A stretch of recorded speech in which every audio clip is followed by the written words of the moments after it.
Cuéntame, Latam. Cuéntame, Latam. Cuéntame, Latam. Cuéntame, Latam.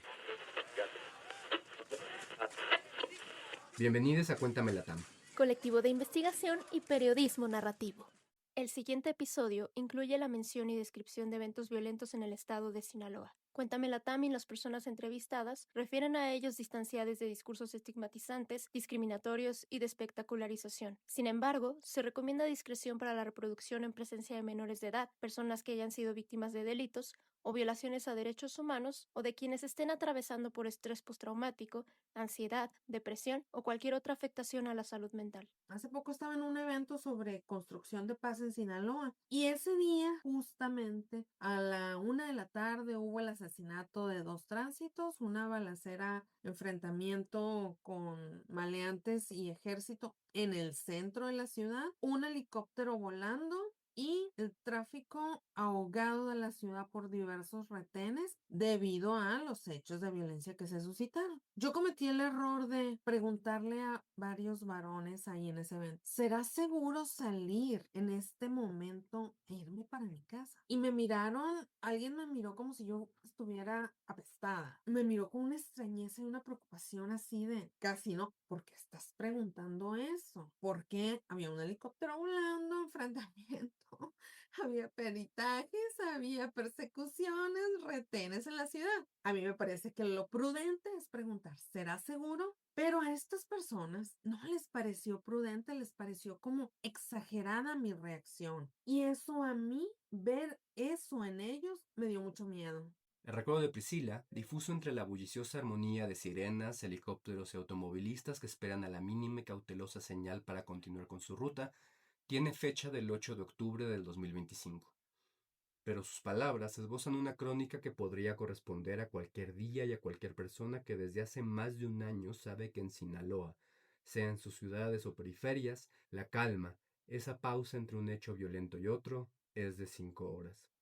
Ir y volver del trabajo, salir por una emergencia médica, aprovechar para recoger a las niñas de la escuela o para distraerles fuera de la casa un rato, hacer las compras, visitar a la familia, lograr el costo de la vida diaria con apegos a plazos obligatorios de una tranquilidad que cada vez es más fugaz.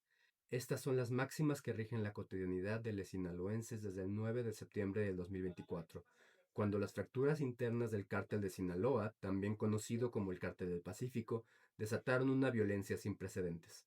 Bienvenidos a Cuéntame Latam, colectivo de investigación y periodismo narrativo.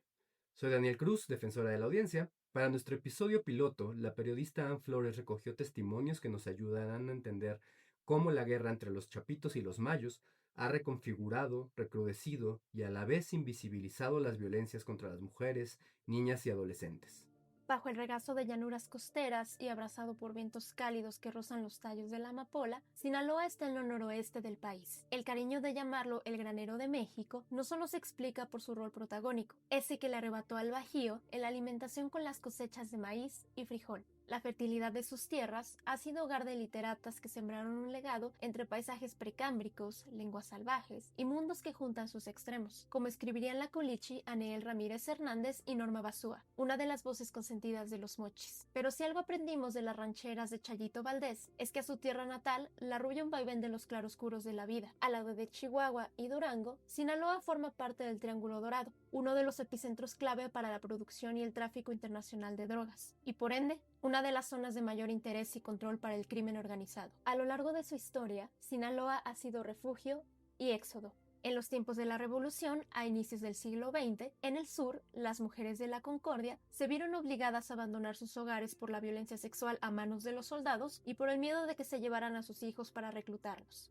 De las sierras huyeron a Culiacán y Mazatlán, ciudades que en los 70 fueron destino para quienes vivían cerca de yacimientos mineros o para quienes la supervivencia se volvió insostenible en Nayarit, Sonora, Jalisco y Guerrero. A la población sinaloense y guerrerense no solo las une el lienzo rojizo de la amapola o lo estratégicos que fueron sus territorios para el pistolerismo, también comparten los reiterados y descarados que han sido los intentos con los que sus gobiernos, tanto estatales como locales, han querido deslindarse de abandonos y de la maquetación de narrativas criminalizantes, queriendo marcar una distancia forzada y falaz de los impactos que tuvieron intervencionismos estadounidenses como la Operación Cóndor o la necropolítica de Felipe Calderón. Por décadas, escribe la historiadora Liliana Plasencia, se ha construido la idea del etos violento del sinaloense. En 1976, el entonces gobernador Alfonso Genaro Calderón Velarde se enojó con la prensa por hablar de las 11 personas fallecidas tras el enfrentamiento entre aliados de las familias Otañez Lafarga y Quintero Páez, ambas con gran interés por el control territorial para el tráfico de drogas y, en sus palabras, no tomar en cuenta las tantas cosas positivas que estaban pasando. Pero el reclamo no fue la única herencia que dejó Calderón Velarde. Su afirmación de que las mafias no respetan mutó en 2016, cuando el también exgobernador Mario López Valdés dijo que la delincuencia era una tradición en la entidad, además perpetrada no por gente de Los Pinos, o sea la presidencia o el palacio de gobierno, sino por personas que salían de sus casas, ciudadanos comunes pues. Años antes, en 2008, cuando el calderonismo puso en marcha el operativo Culiacán-Nabolato para supuestamente combatir a los Zetas, el cártel de Sinaloa y los Beltrán Leiva, el exgobernador Jesús Aguilar Padilla y el expresidente municipal de Culiacán, Jesús Vizcarra Calderón, mantuvieron la postura de que la violencia venía con la civilización y era algo normal. A casi 20 años de la declaración de la guerra contra el narcotráfico, la invisibilización de una crisis de derechos humanos marcada por la excesiva presencia militar en las calles, la colusión criminal de la policía, las desapariciones, los homicidios y las ejecuciones extrajudiciales sigue enraizada en las administraciones y es columna vertebral de una política de inseguridad apoyada en un negacionismo que alimenta a una necromáquina cómplice con un gobierno que ve en las más de 2.000 fichas de búsqueda y las 50 comunidades desplazadas una orquestación mediática de desprestigio. En Culiacán tenemos información, sí, efectivamente se está registrando un enfrentamiento en distintos puntos de la ciudad de Culiacán. Hay unas camionetas atravesadas de la Guardia Nacional. Se están saliendo de ruta los camiones aquí en el centro. Están desplegadas todas las fuerzas del orden, tanto el Ejército como la Guardia Nacional, la Policía Estatal, la Policía Municipal. Estamos muy atentos, que la gente esté informada de que en estos momentos tenemos tranquilidad. A unos cuantos minutos de despertar a sus hijos, madres y padres se enteraron de la suspensión de clases en varias escuelas de Culiacán y del funcionamiento irregular del transporte público. Desde las primeras horas de la mañana del 9 de septiembre de 2024, supieron de los enfrentamientos entre el ejército y civiles armados en la localidad de La Campiña y la Sindicatura de Costa Rica, mientras el gobierno estatal, a cargo del morenista Rubén Rocha Moya, hablaba del decomiso de armas de fuego y camionetas blindadas. Entre vecines, compas de trabajo y familiares, ya se alertaba de bloqueos, la decisión de cambiar los horarios de apertura y cierre de los negocios y las altas probabilidades de que la incertidumbre cruzara la capital. Y así fue. La brusca y exigente cautela se extendió a Jome, Angostura, Concordia, Elota, Mazatlán, Nabolato, Mocorito y Salvador Alvarado. Cuando una lee la bitácora de eventos diarios, son de 5 a 6 eventos diarios en promedio, ¿no? Entre asesinatos, retenes y sin contar el número de vehículos robados. Hemos estado viviendo eventos que hace 2 años no eran normales. Yo no voy a decir que Culiacán siempre ha sido una ciudad tranquila, porque claro que no, Culiacán siempre ha tenido un índice de violencia. Pero aquí, si bien es una ciudad que siempre ha estado atravesada por la violencia del narco, había ciertos pactos. Ella es Heidi, es historiadora y activista en la colectiva No se metan con nuestras hijas. El panorama que traza es el que se sobrevive a lo largo y ancho de la entidad luego de los quiebres definitivos entre las facciones del Cártel de Sinaloa, una red que reúne a los capos más poderosos de México y a la fecha la mayor organización narcotraficante del hemisferio occidental. Con más de 50 años de operación dentro y fuera del país, desde las zonas campesinas de Los Altos hasta las calles del Ecuador y las avenidas que transitan sus aliados en Filipinas, Tailandia y Nueva Zelanda, el grupo criminal ha sido uno de los protagonistas en la perpetración de la violencia territorial y la consolidación de una impunidad estatal que alcanza el 94%.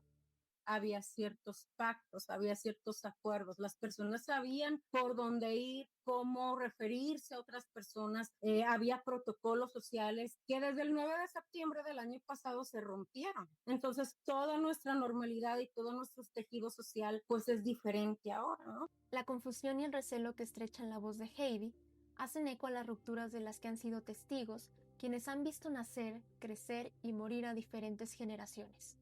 Y es que si bien en los últimos 6 años Sinaloa llegó a los titulares de la prensa nacional e internacional por los dos culiacanazos, uno el 17 de octubre de 2019 y otro el 5 de enero de 2023, para capturar a Ovidio Guzmán, hijo de Joaquín Guzmán Loera, el Chapo, el actual y laberíntico paisaje no había tenido lugar en la historia del Estado.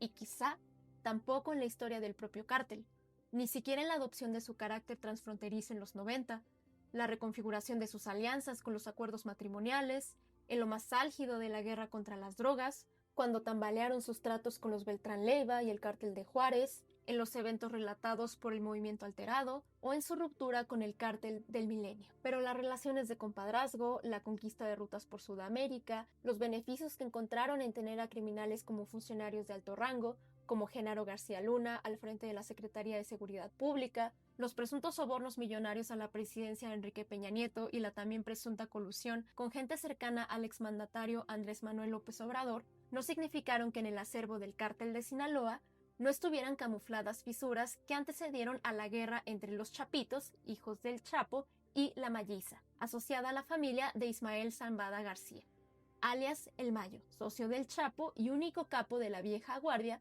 que evadió la justicia por más de 4 décadas, como señala Inside Crime. Desde sus inicios y hasta 2021, la Secretaría de la Defensa Nacional identificó 5 rupturas del Cártel de Sinaloa y especialistas advirtieron de un proceso de reestructuración, luego de que la atención policial y mediática empezó a poner a nombres como Miguel Ángel Félix Gallardo, el jefe de jefes, Rafael Caro Quintero, Ernesto Fonseca Carrillo, fundadores del Cártel de Guadalajara, Amado Carrillo, el Señor de los Cielos, en los pies de página para dar paso a la tercera generación de grandes capos, en las que además del Chapo, el Mayo y los hermanos Beltrán Leiva, entraron Ignacio Coronel Villarreal y Juan José Moreno. En México, la violencia ligada al narcotráfico dejó tan solo en el 2008 6.290 asesinatos. Y la violencia se ha disparado desde que el presidente mexicano Felipe Calderón declarara la guerra a los narcotraficantes en el 2006. Tranquilo más, si te tranquilizas un poquito, amigo. En 2008, mientras más de 10.000 fuerzas federales ocupaban las calles del país, la detención de Alfredo Beltrán Leiva en Culiacán, la caída del Mochomo y la liberación de Archibaldo Guzmán de Los Chapitos encendieron las alarmas de un posible intercambio entre el Cártel de Sinaloa y el gobierno mexicano. La disputa entre los grupos criminales provocó el desplazamiento de miles de personas en el Triángulo Dorado. Con el ascenso de El Chapo como el criminal más visible del Cártel de Sinaloa, Estados Unidos construyó varias narrativas sobre los Chapitos. Estas declaraciones de principalmente fiscales protagonizaron varios titulares, dejando entre columnas los enfrentamientos entre la gente del Chapo y El Mayo, obviando la relevancia que tuvo uno de los hombres de mayor confianza de El Chapo, Damaso López Núñez, alias El Licenciado, quien presuntamente intentó asesinar al Mayo y a 2 de los Chapitos. En los años siguientes, las acusaciones de traición fueron tan frecuentes como las secciones policíacas y de seguridad que informaron sobre las capturas y fugas de El Chapo, finalmente extraditado a Estados Unidos el 19 de enero de 2017, año en el que también arrancó la administración estatal de Quirino Ordaz Coppel, que no solo fue un trazo fiel al estilo Atlacomulco y capricho de Enrique Peña Nieto, sino también un gobierno apoyado en la militarización, la falta de atención a las desapariciones y la impunidad que rodeó asesinatos como el del periodista Javier Valdés. Después de las elecciones de 2021, recordadas por las constantes amenazas a candidatos, funcionarios de casilla y acusaciones por presunta influencia de la gente de El Mayo en los resultados, el gobierno de Rubén Rocha Moya habló del proyecto de pacificación como un caso de éxito que en 2023 y 2024, con el segundo culiacanazo y la ola de violencia que secundó la detención de Ismael Zambada García, sería sepultado en la misma tierra que da vida a las hortalizas. El reporte que me está dando el general Mérida en este momento es que estamos en Culiacán tranquilo. Tuvimos un problemita en Costa Rica, tranquilo también, ya. Está todo circulando. Solo hay algunos heridos y hay algunos vehículos despojados. En 6 meses, la violencia homicida aumentó 57% y especialistas empezaron a hablar del Estado como el epicentro de una guerra fría. Distantes de un concepto internacionalista que suena ajeno, los sinaloenses adaptaron una expresión más corta para hablar sobre cómo la comunidad rural de La Loma es una frontera en la que inicia, pausa o termina la vida. Pese a su extensión y complejidad, tanto gramática como sociopolítica, la palabra narcopandemia dejó de ser suficiente para familias que, de ser económicamente estables, ahora dependen de la logística de bancos de alimentos rebasados por las más de 3,000 solicitudes que reciben al mes. Dejó de ser suficiente para los estudiantes, desde preescolar hasta universitario, que ya no envían mensajes para preguntar la tarea, sino para compartir la frustración de que su experiencia escolar se limita a escuchar el sonido de ambulancias y patrullas. Narcopandemia es una de esas palabras que la gente rechaza tan íntima como colectivamente. Algunas personas, las que piensan en el cierre de sus negocios, en si les tocará recorte o incluso en terminar sus relaciones de pareja, se inclinan por una pronunciación taciturna, y otras por una que ensordece y mariposea en fanzines firmados por el club de culichis que lloran. Y aún así, tuvo que pasar casi un año para que el gobernador Rubén Rocha Moya dejara de obligar a la población a no sentir miedo para admitir públicamente que las estrategias de seguridad no estaban funcionando.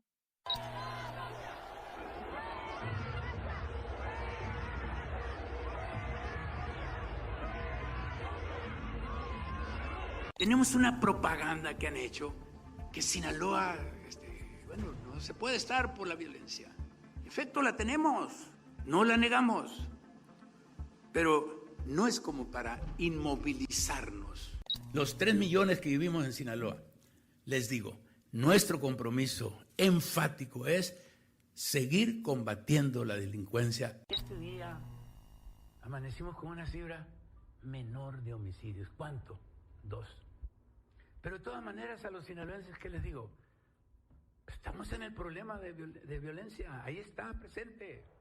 Sinaloa, justamente ellos dicen, no está dentro de los estados violentos, más violentos. Estamos por debajo de la media. Sinaloa retrocedió en el Índice de Paz México 2025. Como relatamos anteriormente, la entidad ha estado marcada por una violencia generalizada y acentuada por el crimen organizado, así como por la escasa respuesta institucional. En ambas situaciones, se ha colado una obviación e invisibilización intencional de cómo se han visto afectadas las vidas de mujeres, niñas y adolescentes. Estamos atravesando por un periodo de gaslighting. Yo creo que eso es lo que más hay que rescatar. Sí está habiendo censura en cuanto pues, a los eventos. Dice Heidi, en respuesta a las dificultades que al lado de su compañera Priscila, ambas de No se metan con nuestras hijas, y otras colectivas que enfrentan al momento de demandar acciones contra las violencias en razón de género, como la feminicida, que según datos de la propia Fiscalía General del Estado incrementó 37.50% y que hasta septiembre pasado parecía alcanzar su cifra más alta desde 2012, cuando se tipificó como delito autónomo en el Código Penal local. Se están aprovechando las aguas revueltas para cometer este tipo de actos y que digan que se trató un caso más de la violencia que está ocurriendo en la entidad. Escuchamos a Marlene León, directora de la organización Iniciativa Sinaloa, que trabaja por la implementación de políticas públicas enfocadas en la defensa de los derechos humanos. Una mujer fue víctima de feminicidio, pero cuando recién se da el caso, hay como muchos rumores y comentarios que se trató de un acto, de un ataque por un grupo de crimen organizado que fue a la casa de la persona, de la mujer. Marlene habla del feminicidio de Astrid Yáñez, de 26 años, y el infanticidio de su hijo Dante, de 6. Astrid y Dante vivían cerca del sector Los Mezcales en Culiacán. Ella era psicóloga, se ganaba la vida dando consultas especializadas en ansiedad, depresión y adicciones. Cuando era estudiante, trabajó en un call center, donde conoció a Jesús, su expareja y padre de Dante, quien nunca quiso asumir su paternidad y Astrid lo demandó. Jesús se postuló para ocupar un cargo público en Culiacán y colectivas locales ayudaron a Astrid a denunciar que se trataba de un deudor alimentario, lo que impidió que pudiera contender. A manera de venganza, Jesús amenazó a Astrid y le exigió quitar la demanda, pero ella no lo hizo. El 28 de diciembre de 2024, Jesús apuñaló a Astrid y Dante y luego prendió fuego a la vivienda en la que estaban. Las primeras notas de prensa reportaron este feminicidio e infanticidio como una muerte. Ese es el modus operandi que está haciendo el crimen organizado actualmente, o sea, esta disputa entre el crimen organizado, entre dos grupos del crimen organizado, pues es lo que están haciendo, ¿no? Balaceras, enfrentamientos entre ellos mismos, van a domicilio, los balacean, incendian la casa. Entonces, ese mismo caso nos indicó, fue la señal clara de que a partir de ese momento iban a empezar a brotar más casos similares en contra de mujeres, ¿no? Queriéndolos como encubrir que se trataban casos del crimen organizado, grupos delictivos, enfrentamiento entre ellos, cuando no, pues, o sea, son feminicidios que están aprovechando la coyuntura para disfrazarlos y que se cometan. Intentos de esconder los feminicidios bajo dinámicas del crimen organizado también fueron mapeados en el Guayabo, donde autoridades encontraron a Aide calcinada y al interior de un automóvil. Aprovechar las aguas revueltas, como dice Marlene, hace evidentes las oportunidades que encuentran los feminicidas en contextos atravesados por la macrocriminalidad y la impunidad territorializada, como cuenta María Isabel, de la colectiva Orquídeas Moradas, quien al igual que otras de sus compañeras, tuvo que salir de Escuinapa al sur de Sinaloa por amenazas en su contra. Creo que es importante hablar de feminicidios en territorios afectados por el narcotráfico porque aquí la violencia es una realidad diaria y en lugares como Escuinapa y las comunidades que están alrededor, Por ejemplo, Rosario, San Ignacio, Isla del Bosque y Ojo de Agua de Palmillas. que suelen estar un poco más vulnerables y afectadas, es donde el crimen organizado, la impunidad y el miedo conviven con la vida cotidiana. Las mujeres están más expuestas a una vulnerabilidad mucho más profunda. Cuando un territorio está atravesando por violencia del narco, también se deterioran las instituciones, los procesos de justicia y la confianza en denunciar. Eso hace que los feminicidios, en lugar de investigarse, muchas veces se callen, se minimicen o se vuelvan un tema incómodo del que nadie quiere hablar. La obviación del feminicidio en los contextos de violencia generalizada también impide identificar patrones particulares e indicadores para complejizar a los territorios.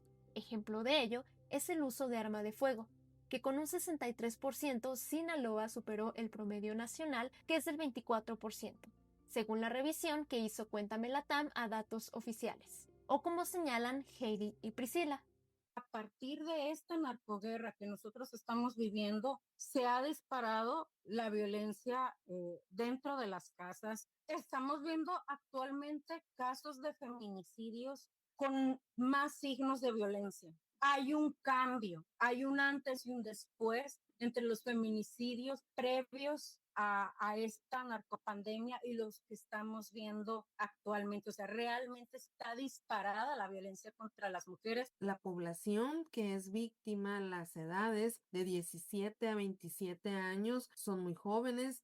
Habíamos tenido un cambio en el lugar en donde estaban siendo asesinadas las mujeres. Hablamos de las vidas de jornaleras, trabajadoras, mujeres que cruzaban la avenida o hacían las compras cuando grupos armados se enfrentaron, de adolescentes que pasaban cerca de domicilios acribillados y de mujeres que antes de ser asesinadas estuvieron privadas de la libertad.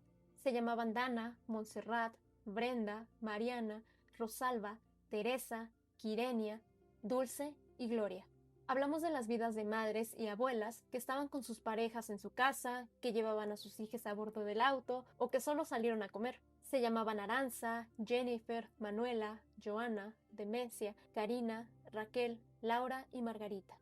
En los nombres en los que la narrativa gubernamental y mediática nos ha querido hacer olvidar, rechazar o sentir repudio, también están los de mujeres que real o presuntamente se involucraron en el narcotráfico. La criminalización de las finqueras, mulas, quimiqueras, narcomenudistas, parejas y familiares de hombres en grupos delictivos no solo ha buscado reforzar la idea de las buenas y malas víctimas, de quienes merecen o no justicia, u omitir que en América Latina existe una relación entre la feminización del narcotráfico y la feminización de la pobreza. También ha sido una estrategia clave en el negacionismo de la acentuación de las violencias de género y el deslinde de las irresponsabilidades estatales. Entre septiembre y octubre de este año, Sinaloa fue el tercer y cuarto estado con más casos de feminicidio en el país. La estadística a ninguna colectiva tomó por sorpresa.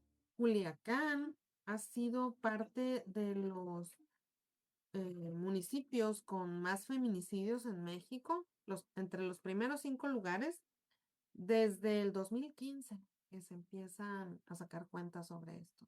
Las palabras de Priscila nos recuerdan que, así como Edomex, Chihuahua, Veracruz y Nuevo León, Sinaloa es uno de los focos nacionales de los crímenes de odio en razón de género. Tan solo entre 2010 y 2020, organizaciones y activistas contabilizaron 70 feminicidios, la mayoría de ellos contra niñas y adolescentes. ¡Justicia! 11 de marzo, Bertila. ¡Justicia! 19 de marzo, Karina. ¡Justicia! 25 de marzo, no identificada. ¡Justicia! 16 de marzo, Carla Guadalupe. ¡Justicia! 30 de mayo, Evelia. ¡Justicia! Sinaloa es el estado con incremento de homicidios dolosos, desapariciones y feminicidios en México, advirtió el Observatorio Nacional Ciudadano de Seguridad. Septiembre cerró como el mes más violento para las mujeres en Sinaloa durante 2025.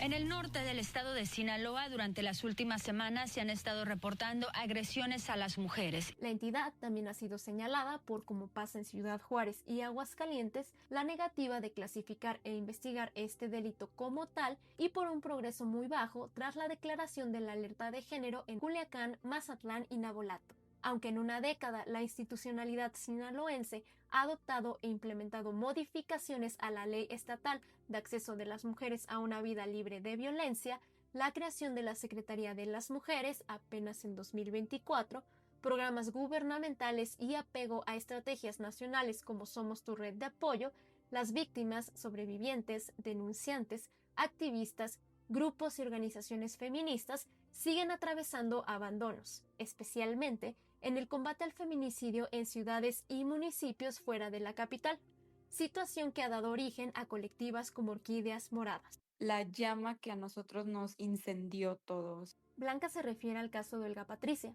quien vivía en Escuinapa, trabajaba como estilista y soñaba con ver a sus hijos graduarse de la universidad.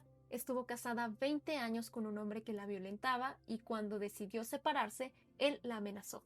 El 19 de agosto de 2023, Olga y su hermano Luis Antonio organizaron una fiesta sorpresa y él, armado, la fue a buscar, la asesinó y también a Luis Antonio. Alma, hermana de Olga, ha contado que estaban en días de denunciar, pero no alcanzaron a hacerlo. Al ver como esta inacción de parte de las autoridades, que sí hay empatía por parte de las personas, pero en sí no hay como tal un acompañamiento a la familia, por ejemplo, o un sentir, digamos, colectivo en cuanto a que es una situación real, vimos que lamentablemente quedamos en el mientras a mí no me toque, ¿no? Entonces, cuando le corresponde, digamos, a otras personas un tanto no cercanas, pues existe hasta cierta indiferencia por parte de la sociedad incluso. Entonces, ya habían ocurrido, este fue el 9º feminicidio en el municipio. Nosotras partimos con esta idea de crear un colectivo que justo se dedicara al acompañamiento. Orquídeas Moradas, además de su cercanía con No se metan con nuestras hijas, donde están Heidi y Priscila, han encontrado fortaleza y complicidad en Sororas Guasave, Periferia Subversiva, Perlas del Pacífico y Mutantes Disidentes para funcionar como una red.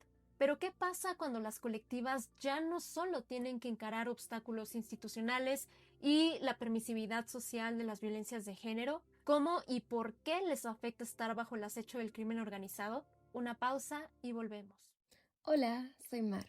Escucha de Cuéntame Latam, colectivo independiente de investigación y periodismo narrativo, que busca reconocer y respetar los derechos a observar, procesar, sentir y narrar realidades tan complejas como las que atraviesan a nuestros territorios. Si te gusta este proyecto, puedes seguirlo en Instagram, compartir los episodios con tus amigues o apoyar con donativos. Nuestra defensoría está atenta a quejas, peticiones y sugerencias. Muchas gracias por formar parte de esta comunidad. Continuamos. Nosotras el año pasado iniciamos pues con todo este movimiento como con más fuerza. Éramos alrededor de 10 mujeres, digamos, integrantes permanentes del colectivo y a raíz de toda esta situación de violencia nos hemos quedado solamente 4. Y hablo de frenar porque el hecho de que estas 6 mujeres hayan decidido, pues, apartarse, digamos, de esta, acción o hacerlo de manera no tan, exhibida, digamos, no tan expuesta, perdón, pues, justo te habla del temor que existe socialmente. También hemos recibido amenazas, de hecho, está el caso de María Isabel, que es una de mis compañeras, que literalmente su casa fue expuesta cuando hicimos un tendedero virtual de deudores alimentarios. Recibimos amenazas por parte de personas que están en el crimen organizado, que nos dijeron literalmente o bajas la publicación o pues algo puede pasarle a sus familias, ¿no? Platica Blanca sobre lo que ella, María Isabel y el resto de sus compañeras viven como una de las consecuencias invisibilizadas de la guerra interna del cártel de Sinaloa, la cautela y hasta cierto punto la desconfianza como mecanismos reglamentarios del día a día. Pero además de lo legal y lo social, también afecta emocionalmente tanto a las mujeres que viven estas situaciones como a quienes acompañamos los casos. Hemos atendido situaciones en las que simplemente no podemos avanzar porque entran en juego conexiones reales o falsas con personas que están ligadas al crimen organizado. Lo más difícil es que muchas veces no tienes cómo comprobar si esas conexiones existen o no, y eso mantiene a las víctimas y a nosotras como acompañantes en un estado de alerta constante. Esta incertidumbre genera miedo, ansiedad, desgaste y un sentimiento muy fuerte de desprotección. No es un simple riesgo, es una sensación permanente de que cualquier paso puede tener una consecuencia. Desplazarse forzadamente, lejos de sus hogares y con una intranquilidad que revolotea por la seguridad de sus familias y por lo mucho que han tenido que restringir o incluso suspender sus labores de acompañamiento, no solo en casos de feminicidio o desaparición, como comparte Heidi. Creo que ha habido retrocesos, sobre todo en materia de derechos reproductivos. Quienes hacemos acompañamiento de aborto, estamos enfrentando problemáticas que no las enfrenté ni siquiera en la pandemia por COVID. Ya no puedo enviar medicamentos a las periferias, a la sierra ni se diga. Empezamos a recibir casos cuyas gestaciones sí eran deseadas, pero pues ante la nula seguridad que había y al ver que este evento se estaba extendiendo y que no iba a parar pronto, empezaron a acudir a que se les ayudara a interrumpir sus embarazos que ya eran gestaciones avanzadas y que por ende no podían acudir a una clínica. Entre las razones más comunes estaban que las parejas, sus respectivas parejas, se habían quedado sin trabajo o habían buscado vida fuera de Culiacán y que pues estaban todavía en este inter de si me voy, no me voy, tengo el bebé aquí o si mejor no lo tengo. Entonces también estamos como que ante otro tipo de duelo porque ya la decisión no era no quiero ser mamá, es un sí quiero ser mamá y este es mi bebé, pero no lo puedo tener así. Son otras problemáticas que a mí nunca se me hubiera ocurrido que las pudiéramos atravesar. Obviamente no hemos podido hacer actividades, o sea, nosotras aquí nos ubicaban por ser muy activas, mucha movilización, mucho performance y pues es algo que desde que empezó esto no hemos podido hacerlo porque también hay otras necesidades, o sea, también nuestras compañeras no nada más están en el activismo feminista. Otras necesidades dicen para referirse al actuar colectivo para preservar la vida o para reclamar la dignidad de quienes no han escuchado, visto o abrazado por días, semanas o meses. En medio de informes que alertan que más del 45% de las personas desaparecidas en Sinaloa son mujeres entre los 15 y 29 años, y de la lucha de asambleas vecinales formadas por quienes tuvieron que edificar una cotidianidad lejos de la tierra que grabó sus primeros pasos, las colectivas feministas en Sinaloa se han visto rebasadas por dar la vuelta al desasosiego y atender a la inmediatez en atmósferas en pausa. Sea en las ciudades o en las zonas más cercanas a la periferia, lo urgente es acuerpar a las familias de comunidades rurales que han sido desplazadas forzadamente o a las que el crimen organizado ha privado de su acceso a servicios como la luz, el agua o derechos tan básicos como el de la alimentación. Pues ya no estamos brindando tantos acompañamientos como antes. Pues, por ejemplo, yo dejé de recibir acompañamientos justo porque por cuestiones más urgentes tuvimos que desarmar un plan, una estrategia para acompañar y acudir para la comunidad que estaba comentando. Entonces, ya los casos que me llegaban o que llegaban a la colectiva era canalizarlos a mi mujer, era canalizarlos al Centro Regional de Justicia para las Mujeres, porque aparte una cuestión de bueno, de la colectiva de periferia es que pues es una colectiva autonombrada, autoconvocada, no tenemos recursos, ahorita no hay ni siquiera un fondo en la colectiva, entonces aparte de que también, o sea, muchas personas, muchas voluntarias se han alejado del proyecto, hemos tenido que sacar una nueva convocatoria para voluntarias, dejamos de atender casos, sobre todo estos casos que son pues, de alto impacto como feminicidios o feminicidios sin grado de tentativas o violación, lo que es violencia sexual, ya nos estamos canalizando porque ya no podemos, pues sobre todo este proyecto que tenemos pues está consumiendo prácticamente todo nuestro tiempo, todos nuestros recursos y nos absorbe, entonces no podemos estar en todo y lo que seguimos haciendo pues, es activismo digital, acompañamientos de aborto y pues los casos que ya teníamos viejitos, o sea, desde antes de la ola de violencia, pues los mantenemos, pero ya nuevos ya no, y eso es algo que ha mermado mucho nuestro trabajo. Escuchamos a Rita, integrante de Periferia Subversiva, colectiva transfeminista, que este año recibió el galardón Ernesto Galarza por, entre otras cosas, realizar brigadas de salud mental en las comunidades de Chirimoyos, La Petaca y El Cuatanal, en la Sierra Sur. Para ella, así como para su compañera Elizabeth, quien recientemente se sumó a la colectiva para brindar atención psicológica, el negacionismo de la acentuación de las violencias de género y de los impactos diferenciales de la narcoviolencia se traducen en la falta de políticas integrales. Y sabemos que desgraciadamente no hay una protección para nosotras. Entonces siento que en lugar de hacer algo como más profundo, es como algo más superficial. No se centran realmente en lo que es la violencia. No la atacan de raíz y lamentablemente esto siento que va subiendo cada vez más. Y como madre, la verdad, me mortifica mucho por mis hijas, porque tengo estas chiquitas, de que, pues, de cualquier día que la lleve a algún lugar, siento que no hay protección en cuestión de gobierno, policía, porque, pues, todos sabemos que están coludidos. La situación por la que atraviesa Sinaloa y la demanda de colectivas, activistas, denunciantes, sobrevivientes y víctimas de combatir la violencia de raíz manifiesta la urgencia de entender y problematizar de manera situada cómo se ven vulneradas y perjudicadas las vidas de mujeres, niñas y adolescentes en contextos permeados por las dinámicas del crimen organizado. Esta exigencia no es reciente y mucho menos en Latinoamérica.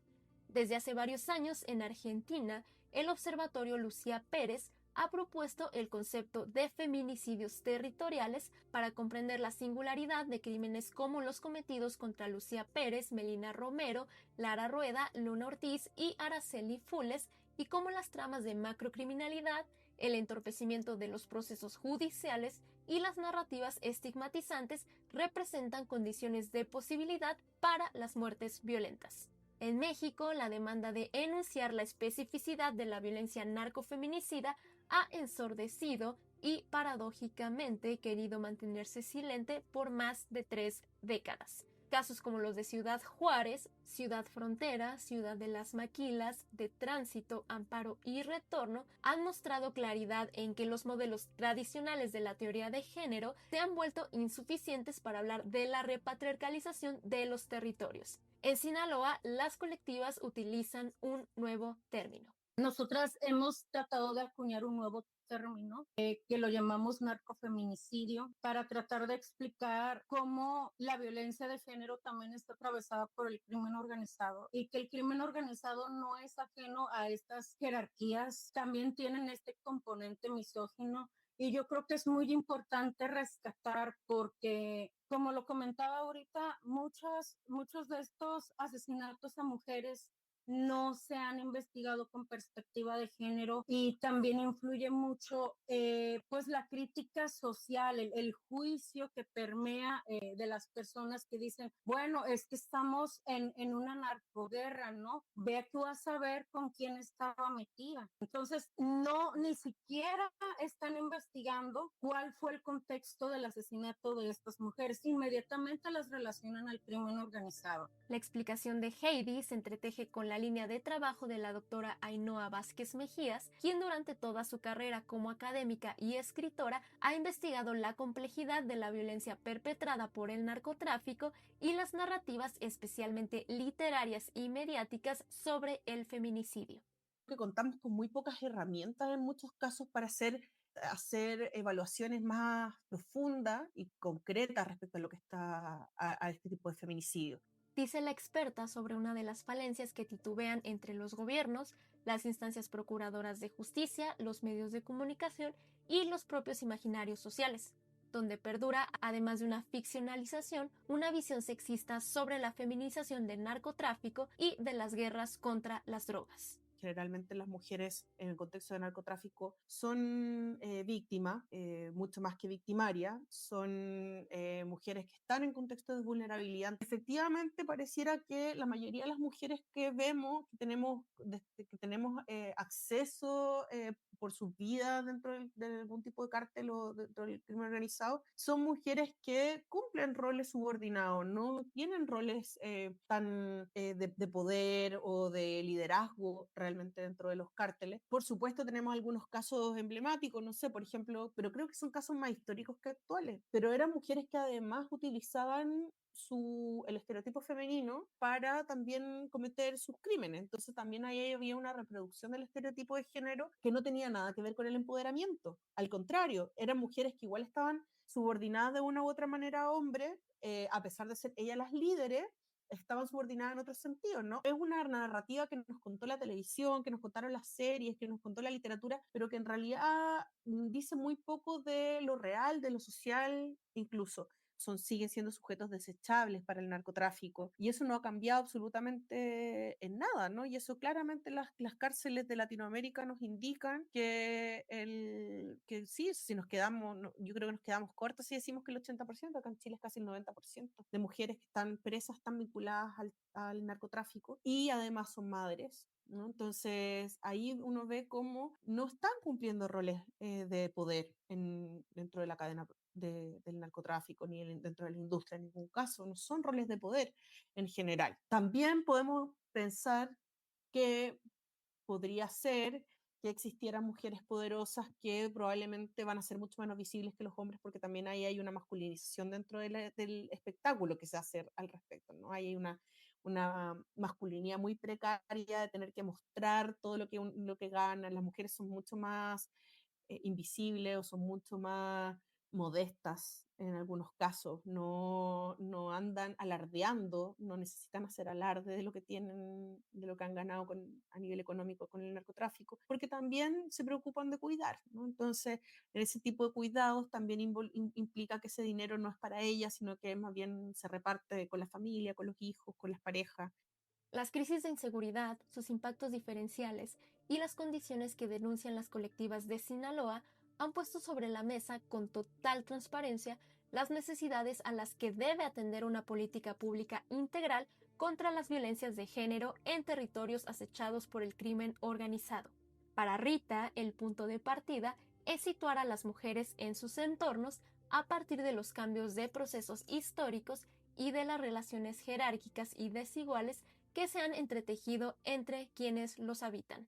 Y se ha visto pues que la mayoría de las leyes o de las reformas que se han hecho aquí a nivel estatal son copias de otras leyes. Entonces, siento que no se ha de verdad como bajado al territorio. Al pensar en las investigaciones de Iniciativa Sinaloa y en el accionar de las organizaciones de la sociedad civil, Marlene agrega. El Estado debe de armar una política con perspectiva de género en crisis de violencia, pero de manera integral, ¿no? Yo creo que eso es lo que le tendría que estar apostando el Estado en este momento, no nomás atribuirle la responsabilidad a la Secretaría de Mujeres, sino que hay todo un conjunto de dependencias que tienen una alta responsabilidad en todo esto que está ocurriendo, desde la narrativa, desde la protección, desde la justicia, desde la investigación, desde la reparación del daño.